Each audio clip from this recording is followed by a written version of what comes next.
Pak Prabowo yang bikin ongkos demokrasi mahal itu adalah karena pemilu tidak dijalankan dengan prinsip kejujuran. Ini problemnya.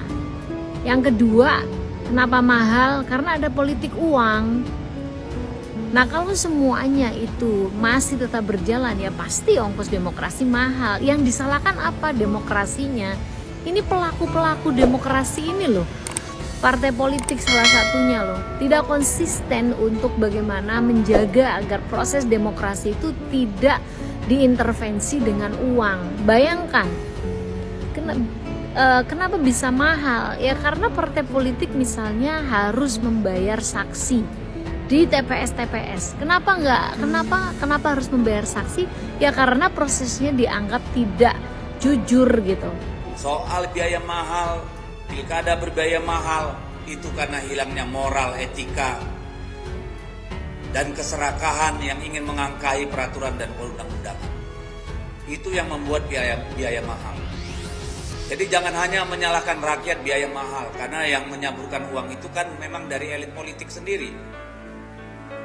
Kan itu, partai-partai yang membangun basis dukungan di bawah pasti tidak perlu uang besar-besar. Kan begitu nih logikanya. Tapi kalau mau main jalan pintas, mau tidak mau pasti main uang besar. Jadi periksa dulu ke dalam partai politiknya. Ya, nanti kita periksa apakah memang usulan dari presiden itu betul-betul bisa dilaksanakan dan mau dilaksanakan atau tidak. Tapi pada prinsipnya kami tetap ingin pemilu langsung dan kedaulatan di tangan rakyat, one man, one vote. Ketua DPP PDI Perjuangan Bidang Pemenangan Pemilu Eksekutif Deddy Sitorus merespon soal wacana Presiden RI Prabowo Subianto yang menginginkan pilkada dipilih oleh DPRD. Ia menyampaikan pihaknya memiliki prinsip agar rakyat tetap memiliki kedaulatan dalam pemilihan kepala daerah. Soal pemilu dipilih DPRD, saya kira kami di PDI Perjuangan tidak akan terburu-buru. Yang pasti kami menganut prinsip kedaulatan rakyat. Adalah prinsip utama dalam pemilu. Vox Populi, Vox Dei, suara rakyat, suara Tuhan. Terkait soal mahalnya anggaran dalam pilkada langsung. Hal itu karena hilangnya moral, etika, dan keserakahan yang ingin melangkahi peraturan dan perundang-undangan. Itu yang membuat biaya mahal. Jadi jangan hanya menyalahkan rakyat biaya mahal, karena yang menaburkan uang itu kan memang dari elit politik sendiri. Partai-partai membangun basis dukungan di bawah pasti tidak perlu uang besar-besar kan? Begitu logikanya.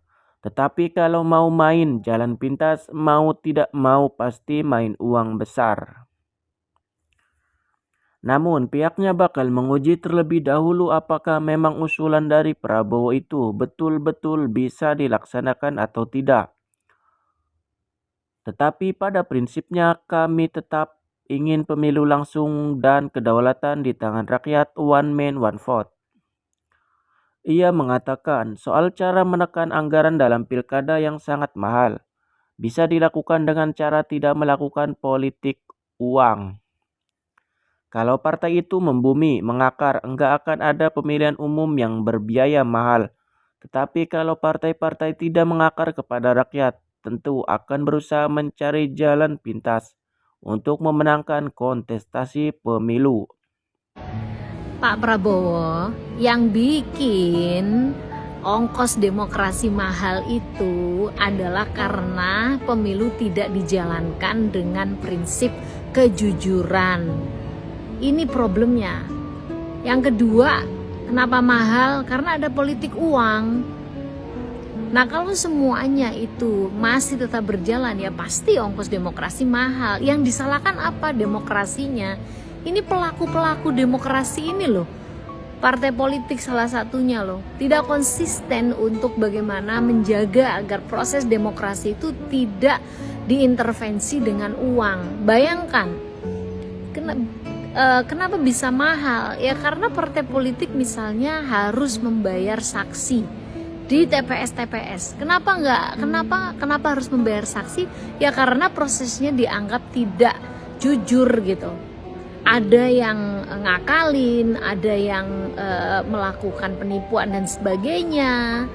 Nah, kalau prosesnya aja tidak jujur dan tidak terbuka, ya gimana mau nggak mahal gitu ya. Kemudian yang lain juga ya, politik uang.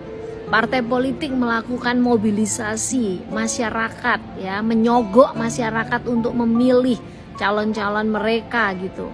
Kenapa sih nggak dibiarkan saja masyarakat itu memilih dengan hati nurani mereka, dan mereka cukup diberikan pendidikan bagaimana latar belakang calon-calon pemimpin ini, latar belakang pendidikan, latar belakang karya, latar belakang bagaimana perjuangan dia untuk betul-betul memperjuangkan masyarakat, latar belakang memahami tentang kebangsaan ini seperti apa, latar belakang pemerintahan dan yang lain-lain. Jadi nggak sembarangan orang itu kemudian menjadi calon pemimpin negeri ini.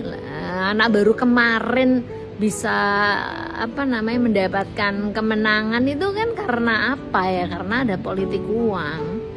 Yang lain adalah tentu menjadi mahal, Pak. Kenapa? Ya karena ada mobilisasi yang namanya serangan fajar. Udahlah, kita nggak usah nutup-nutupi lah. Itu memang terjadi gitu ya.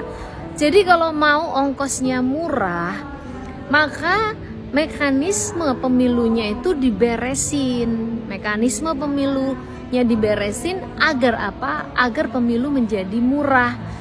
Edukasi pendidikan politiknya itu dikuatkan agar masyarakat betul-betul bisa memilih dengan yang benar. Nah, jangan kemudian jawabannya adalah mengembalikan pemilihan kepada DPR. Iya, kalau DPR-nya itu benar, maksudnya DPR-nya itu punya wawasan yang tinggi, DPR-nya itu betul-betul memikirkan kebangsaan kita. Nah, kalau misalnya DPR-nya didominasi oleh orang-orang tertentu dan mereka belum tentu memikirkan kepentingan rakyat, tapi banyak DPR juga mementingkan kepentingan sesaat, ya maka akan susah dong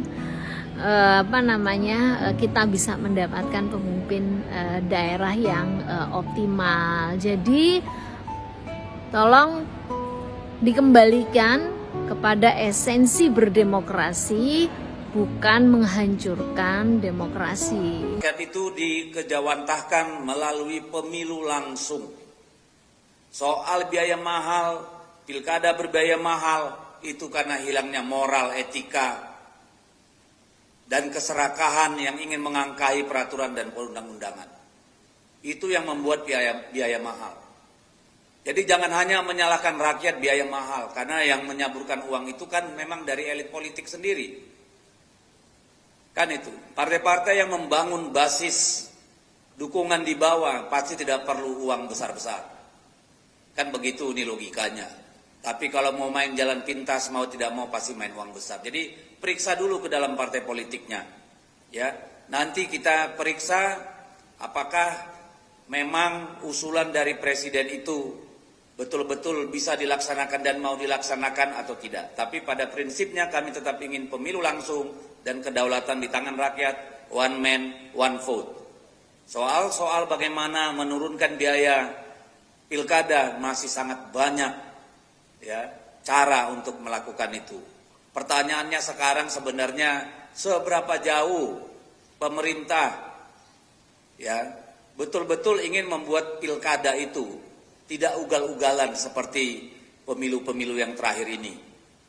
Ya, itu aja. Kalau partai itu membumi, mengakar, nggak akan ada pemilihan umum yang berbiaya mahal. Tapi partai-partai yang tidak mengakar kepada rakyat tentu akan berusaha mencari jalan pintas untuk memenangkan kontestasi pemilu. Saya kira itu ya jawabannya. Sikap resmi partai nanti akan disampaikan setelah usulan revisi Undang-Undang Pilkada disampaikan, ya, baru kita akan melakukan kajian secara lebih mendalam. Tetapi bahkan kita sendiri sedang melakukan kajian terhadap pilkada asimetris, di mana daerah-daerah yang memang dengan seluruh indikator-indikatornya siap melaksanakan pemilu langsung misalnya. Itu kan ada berbagai kajian dan teori yang bisa dipakai untuk menentukan itu. Jadi jalan itu masih panjang, jangan buru-buru kita mengambil kedaulatan rakyat, serahkan itu kepada rakyat untuk memilih secara bijak. Ya, yang perlu bijak itu partai politik.